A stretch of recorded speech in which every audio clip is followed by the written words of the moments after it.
하고 또 하나는 성문짝을 달아야 되는데 성문이 굉장하죠. 자, 이런 분들이 이제 달게 되는데 여기 보니까 38개 가문에게 이 일을 갖다 분담을 시킵니다. 42개 구간을 갖다 분담을 시키게 되는데 자, 이제 그룹이 있습니다. 한 그룹이 자신들에게 맡겨진 그 일을 갖다가 잘 감당해 나가게 되고 다음 그룹은 자신들이 맡겨진 구간, 그 다음 그룹은 또 그들에게 맡겨진 구간, 이렇게 자신들의 구간을 갖다 다 감당해 나가게 될 때 일제히 일하게 되니까 그 일이 그렇게 빨리 끝났다는 거죠. 42개 구간을 나누어서 일했어요. 42개 그룹 아니겠습니까? 그 그룹에게 맡겨진 일을 갖다가 잘 감당하고 일이 거의 동시에 다 끝이 나게 됩니다. 그 기간이 바로 52일이었다는 거죠. 여러분, 그들은 역할을 분담했습니다. 분담의 원리예요. 그리고 일하게 될 때 책임감을 갖게 됩니다. 우리에게 맡겨진 구간, 책임감을 갖게 되죠. 그리고 분담해서 일하게 되니까 능률이 있어요. 그래서 그 일을 갖다가 잘 감당할 수 있는데 그룹이나 사람, 이 사람이 자신의 몫을 감당했을 때 그 일이 쉽게 끝날 수가 있었다는 거지요. 근데 1절에 보니까 자, 양문이 나오게 됩니다. 양문. 양문하면 생각나는 게 있습니까? 양입니다. 양하면 어떤 생각이 납니까? 우리는 별 생각이 없지만 이스라엘 사람들 양하면 하나님께 드려지는 제물입니다. 그러니까 여러분, 양이 어디로 들어갑니까? 문을 통해서 성문 안으로 들어가요. 그럴 때 양문으로 이렇게 통과해서 성 안에 들어가게 될 때, 그때 여러분, 이 양을 갖다가 운반한 사람 누구냐? 제사장들이에요. 제사장들은 바로 제물을 하나님께 드리는 자들입니다. 그러니까 양문에 대해서 가장 잘한 사람은 제사장이고 거기에 대해서 전문가이기 때문에 양문 근처를 갔다가 양문짝뿐만 아니라 양문 근처를 갔다 이 사람들로 하여금 중수하게 만들었다는 거죠. 그들이 일을 감당하는 거예요. 그 다음에 어문이 등장을 하게 되는데 어문이라고 하는 것은 북쪽에 있습니다. 북쪽 가서 보면 지금도 다마스커스 게이트가 있습니다. 가장 아름다운 문이에요. 오른쪽은 헤롯 게이트, 왼쪽은 뉴 게이트, 세문이라고 그러죠. 헤롯 세문, 세문도 있고 이렇게인데 그 북쪽에서 가장 아름다운, 전체 문 가운데 가장 아름다운 곳이 바로 다메섹 문인데 바로 그 근처에 어문이 있습니다. 자, 이 어문을 향해서 드나들었던 사람들, 무엇하러 드나듭니까? 물고기를 사고 파는 일입니다. 그러면 고기는 어디에 들어올까요? 물론 갈릴리에서도 고기가 들어오지만 두로라고 하는 지방, 두로는 이제 북쪽에 있죠. 그러니까 레바논 지역입니다. 이곳에 많은 바다에 있는 고기들이 예루살렘으로 향해 들어오게 됩니다. 그때 어문을 통해서 들어오게 되는데 여기 보니까 하스나의 아들들, 그러니까 생각해 보세요. 그 사람들은 누굽니까? 이 사람들은 업에 종사하는 사람, 아니면 고기와 관련되어 있는 중매인 같은 사람들이 할까요? 그리고 이 문을 가장 많이 드나든 사람이고 가장 그 문을 잘 알고 쓰임새를 잘하기 때문에 거기에 합당한 문을 만들 수 있도록 해라 해가지고 이 사람들이 이 일을 맡기는 거예요. 그 다음에 여기 보니까 전문성이 없는 사람은 자기 집 앞을 갖다 건축하게 만들죠. 그래서 이 집을 갖다 건축하게 만들기 위해서 현장 답사를 느헤미야가 하게 됩니다. 그래서 보니까 집 맞은편, 집 옆, 이런 말들이 있습니다. 그리고 마주대하는 곳. 해당 구간의 거주자들이 이제 집 근처에서 일하도록 배려를 하게 되었고, 이렇게 해서 이제 그 성벽들이 점점 더 이제 건축이 되어가는, 진행이 되어가는 이런 모습을 보게 되는데, 여러분, 하나님 교회도 그렇죠. 목사 혼자서 하나님 일할 수가 없습니다. 그러니까 목사가 하는 일이 뭘까? 에베소 4장 2절에 보니까 성도들을 훈련시키는 일을 목사가 합니다. 헌신된 사람으로 만들어가는 거예요. 하나님의 은혜를 잊게 되면 여러분 헌신하게 되어져 있어요. 하나님의 사랑을 깨닫게 되면 여러분들이 헌신하게 되어져 있습니다. 헌신된 사람들을 만들어서 뭘 하느냐? 은사에 따라서 일하도록 배치하는 일. 그래서 여러분, 노래 잘하는 사람인데 당신은 가서 화장실 퍼. 이건 안 되잖아요. 요리 잘하는 사람에게 당신은 가서 안내해. 이건 안 되잖아요. 사교성이 있고 사람만 보면 인상이 밝고 너무 그런 사람인데 그냥 찬양대 앉아서 이러면 안 돼요. 제각기 많은 은사가 있습니다. 그래서 그 사람들의 은사를 따라서 역할을 감당할 수 있도록 적재적소에 필요한 사람을 세우는 것, 이게 누가 하는 겁니까? 이게 이제 목회자가 하는 일이죠. 힘써 기도하고, 그리고 하나님 말씀을 전하고, 은혜를 받게 만들고, 훈련을 잘 시켜서 성도들로 하여금 헌신할 수 있는 그 길을 열어줘야 되는 거죠. 아멘. 여러분, 은사라고 하는 것도 마찬가지예요. 우리가 여러분 그 고기를 보게 되면 고기가 다 똑같지가 않아요. 쇠고기가 있는데 부위별로 맛이 다 다릅니다. 여러분 뭘 좋아합니까? 근데 한번 생각해 보세요. 이 쇠고기를 갖다 이렇게 여러 부위로 나를 생각해 볼 수가 있는데 우리가 미역국을 끓이게 될 때는 양지머리 그러죠? 그 다음에 사태살 이런 것들이 미역국에는 좋다고 그럽니다. 그런가 하면 잡채는 뭡니까? 홍두깨살이에요. 식감이 좋거든. 그 잡채는 바로 홍두깨살로. 그리고 이런 불고기용은 뭡니까? 목살이나 우둔살 같이 부드러운 거예요. 부드러운 거. 이걸 가지고 이제 불고기용으로 만듭니다. 하나님께서 우리에게도 주시는 은사가 다양합니다. 그래서 여러분, 우리는 내가 받은 은사를 생각하면서 다른 사람 은사와 비교할 필요가 없어요. 하나님은 내게 뭘 주었을까? 그걸 빨리 캐치하는 거예요. 그리고 그 일을 내가 할 때 어떻습니까? 나는 그 일을 잘할 수가 있어요. 기쁨으로 그 일을 할 수가 있어요. 왜냐하면 하나님께서 그걸 내게 은사로 주셨기 때문에. 그래서 내게 주신 은사를 잘 개발해서 그 부분을 통해서 하나님을 섬겨나가는 저와 여러분 될 수 있기를 부탁을 드립니다.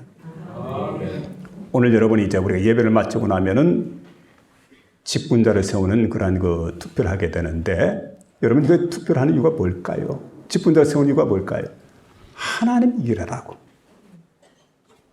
은사에 따라서 하나님 내게 맡긴 일을 감당하라고 하나님께서 부르시는 겁니다. 참 중요한 일이죠. 그래서 그들은 생각해야 돼요.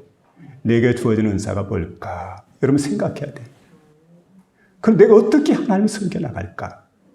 하나님은 여러분에게 섬김받기를 원합니다.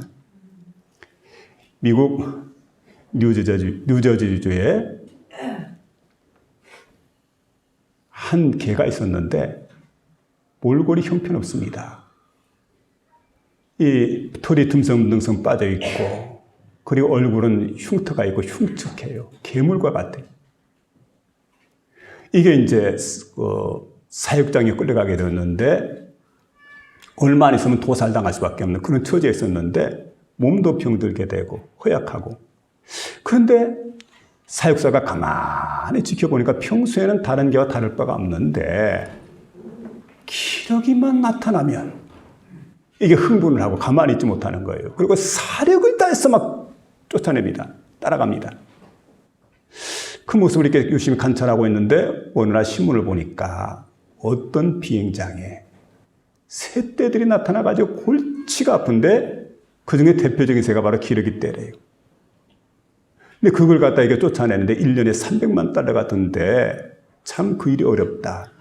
그런 기사가 소개가 됐기 때문에 이 사육사가 그 못나 빠진 말라 비틀어져 있는 그 흉측한 개를 데리고 비행장을 찾은 겁니다. 그리고 관리하신 분들에게 담당자들에게 설명을 하지요. 이 개가 겉으로 볼 때는 이렇게 보잘것없는데 근데 좌우간 기러기만 나타나게 되면 그때부터 실력을 발휘한다고. 그러니까 한번 믿고 써보라고. 처음에는 대수롭지 않게 생각했지만은 자꾸 권하게 되니까 뭐 믿져봐야 본전 아니겠나. 그냥 뭐 시험 삼아서 한번 인수해보자. 그리고 인수를 했대요. 혹시나고 인수를 했는데 근데 여러분 혹시나가 역시나가 되는 거예요. 기러기떼가 또 나타나게 되었는데 개를 한번 풀어보니까 이 개가 막 사력을 다해 달려가는데 기러기떼가 그냥 뭐 가만히 있지 못하죠. 이 개 때문에 혼쭐이 나가다 도망가는 겁니다. 다 날아가는 거예요. 한두 번이 아니라 기러기떼가 나타날 때마다 1년에 자원 300만 달러 40억 원 가까이 들었대요. 40억 원. 그 많은 돈이 들었는데 여러분 이 개 한 마리가 이 많은 기러기들을 쫓아줘가지고 새들을 쫓아줘가지고 이것 때문에 버드 스트라이크가 일어나고 막 난리가 나지 않습니까? 만일에 그러면 또 비행기에서 사고 나게 되면 얼마나 큰 손해예요. 근데 그 큰일을 갖다 누가 했냐? 개 한 마리가 하더라는 거예요. 하나님이 그 개에게 독특한 은사를 주신 거지요. 그게 뭡니까? 기러기를 쫓아내는 은사예요. 평생 잘할 수 있는 것 딱 한 가지 주었는데 그게 이렇게 쓰임받게 될 때 여러분 얼마나 사랑을 받게 됩니까? 그래서 그 비행사에서 그 개에게 표창을 했대요. 그리고 개에게 이름까지 지어줬다는 거죠. 터빈이라고. 여러분 우리가 생각해 볼 때 우리 모두에게는 은사가 있습니다. 하나님께서 내게 주는 은사는 뭘까? 그렇죠? 내가 뭘 해야 하나님을 기쁘게 할 수가 있을까 생각을 하고 내가 그 일할 때는 참 마음이 기뻐요. 그리고 그 일은 다른 사람보다 잘해낼 수가 있어요. 그게 뭡니까? 하나님 내게 주신 은사라. 은사를 받아서 내게 주신 은사대로 하나님을 섬겨나가시길 바랍니다. 그래서 여러분 그렇게 은사대로 받은 대로 이렇게 성벽을 건축해 나갔더니 단시일 내에 성벽을 중수할 수가 있었더라. 오늘 본문은 그걸 우리에게 말씀해 줍니다. 마지막 세 번째는 뭐냐면 격려의 원리입니다. 따라합시다. 격려의 원리. 예, 격려의 원리입니다. 오늘 3장 가운데 보면 15가지 이상의 그 직업을 가진 사람이 등장하고 75명의 사람들이 등장을 하게 됩니다. 근데 여러분 여기에 보면은 다른 사람의 이름은 다 기록이 되어 있는데 낱낱이 기록이 되어 있는데 근데 빠진 사람이 있습니다. 누구냐면 느헤미야입니다. 내가 성경 읽어보니까 느헤미야 있던데 그 사람은 동명이인입니다. 주인공 느헤미야가 아니라는 거죠. 그래서 이 느헤미야라는 사람은 공로를 많이 세운 사람, 총책임자, 총지도자입니다. 그러면 우리가 지금 역사를 기록한다고 한다면 이 사실을 기록한다고 한다면 우리는 그렇게 말할 겁니다. 제일 먼저 느헤미야를 말할 거예요. 그 느헤미야는 자신이 그것을 기록했기 때문에 자신의 이름을 빼게 됩니다. 그래도 괜찮아요. 왜 그렇습니까? 하늘에 하나님께서 알고 계시기 때문에. 하늘에 하나님께서 보고 계시기 때문에. 그런 믿음이 있었어요. 하나님은 아시겠지. 하나님 보시겠지. 그리고 그 하나님 앞에서 일을 했어요.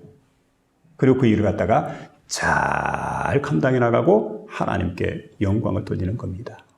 그래서 여러분 이 일을 하면서 한 사람 한 사람의 이름을 기록했던 것은 그들을 격려하기 위해서입니다. 근데 20절에 보니까 그 사람들을 쭉 기록하다가 한 사람은 특별히 기록하게 되는데 이 사람은 힘써 성벽을 중수한 사람이다. 바로 그래서 바룩이라고 하는 사람을 소개하고 있습니다. 정말 힘써 일하는 사람이 있어요. 하나님 일을 하게 할 때 적당히 하지 않고 힘써 일하는 사람이 지도자의 마음속에 오랫동안 남는 법이죠. 그의 가슴 속에, 그의 마음 속에.